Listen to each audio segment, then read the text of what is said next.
Money in the Bank just took a lot of stories into new directions and gave us a lot to talk about. So let's see what's going on with the Judgment Day, Damage Control, LA Knight, and more. Let's start things off with Damage Control. It's been a very few difficult months for Damage Control, to say the very least. They lost Dakota Kai to a horrific injury. They had a long strain of bad luck. And just any good fortune at all was very difficult for them to come across for a while there. But their luck does seem like it started to turn around recently. It all started with the June 30th edition of SmackDown. Bayley was putting her Money in the Bank spot on the line against Shotzi, and when this match was first announced, we talked about how there could be a high chance that Bayley loses her spot in the match because that's just how the trend was going for Damage Control. Wins were just so hard to come by, and they always struggled to win in big matches. But thankfully for Bayley, that wasn't the case this time around. Shotzi had Bayley beat, but it was Iyo Sky who put Bayley's foot on the ropes to stop the 3 count. And with Shotzi coming over to get her hands on Iyo, this allowed Bayley to get some recovery time, and she was able to defeat Shotzi, mostly due to Io's distraction and involvement in the match. So it was a big win for Bayley in Damage Control. But the most important thing to remember, and the biggest asterisk there with this win, is that Bayley never would have won the match if it wasn't for Iyo Sky. But either way, it was Damage Control being back to their old ways of finding ways to win matches. And the both of them look like they were on the same page for the first time in months. And then we get to the following night at Money in the Bank. Iyo and Bayley obviously make separate entrances. But once the match starts, the two of them were teaming up to try and take out everyone else in the match. There was another duo going on in the women's Money in the Bank match, and that was Trish Stratus and Zoe Stark. But that duo was much different from Bayley and Iyo. Trish and Zoe were in fact working together, but Zoe knew she wasn't really allowed to climb that ladder and get the contract for herself. Zoe's job was just to play guard and try to clear the way for Trish to get the contract.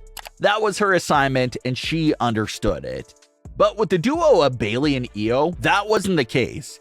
Bayley and Iyo did want to work together, but when it came to the Money in the Bank contract, they both wanted to climb and try to get it. Neither of them wanted to play guard for each other. And that's where their initial conflict started in the match.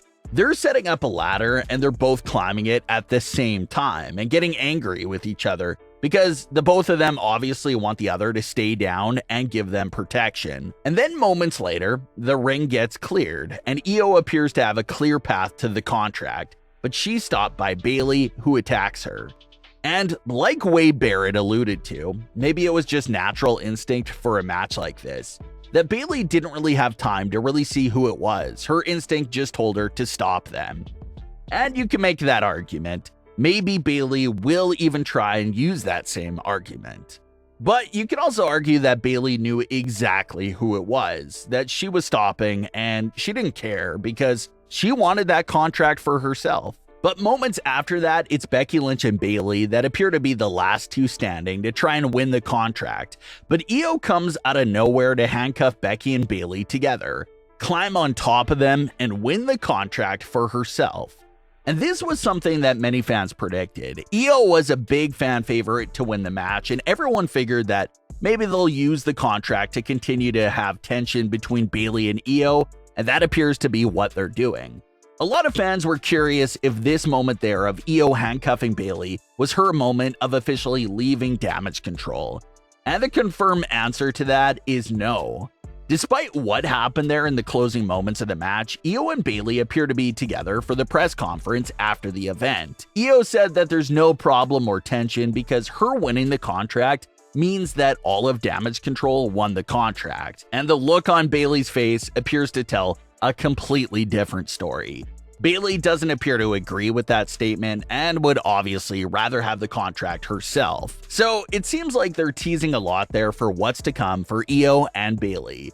It definitely seems like Iyo will become the babyface once Damage Control officially splits. Iyo did what she had to do to win. She knows what she did wasn't personal, and she obviously still trusts Bayley. But that could come back to bite her if Bayley ends up brutally attacking Iyo out of jealousy like everyone expects Bayley to do. So the next few weeks of the story for Damage Control could be focused around Bayley trying to get used to the fact that she's no longer the centerpiece of Damage Control. More focus and spotlight will be going to the 2023 Miss Money in the Bank winner, Iyo Sky.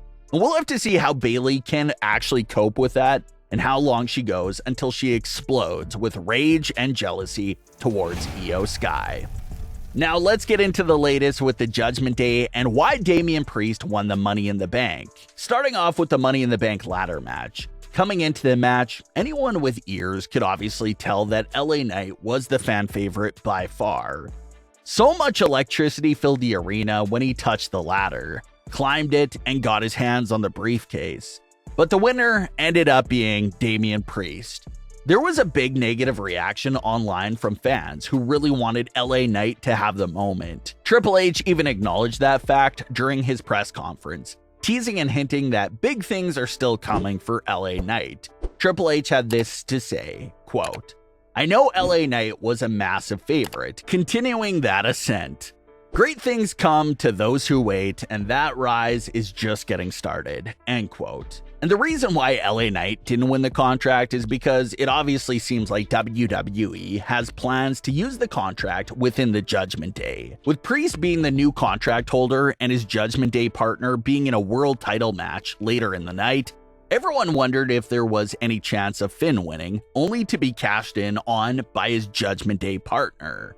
We didn't see it go down in that exact fashion, but Damian Priest still came out to ringside for Seth Rollins versus Finn Balor and was already teasing a cash-in. Damian Priest would end up purposely, or possibly accidentally, distracting Finn Balor, costing him the match. Finn Balor and Damian Priest were even arguing after the match. So it seems to be clear what WWE is doing with both Money in the Bank contracts. It looks like both of them will be used to create some tension amongst a group. Iyo Sky and Bayley will obviously have problems and tension moving forward due to the contract. And now it appears that the Judgment Day will also have tension going on stemming from the Money in the Bank contract. And could this end ugly for the Judgment Day? Damian Priest ruined a match for Finn that he was waiting 7 years for.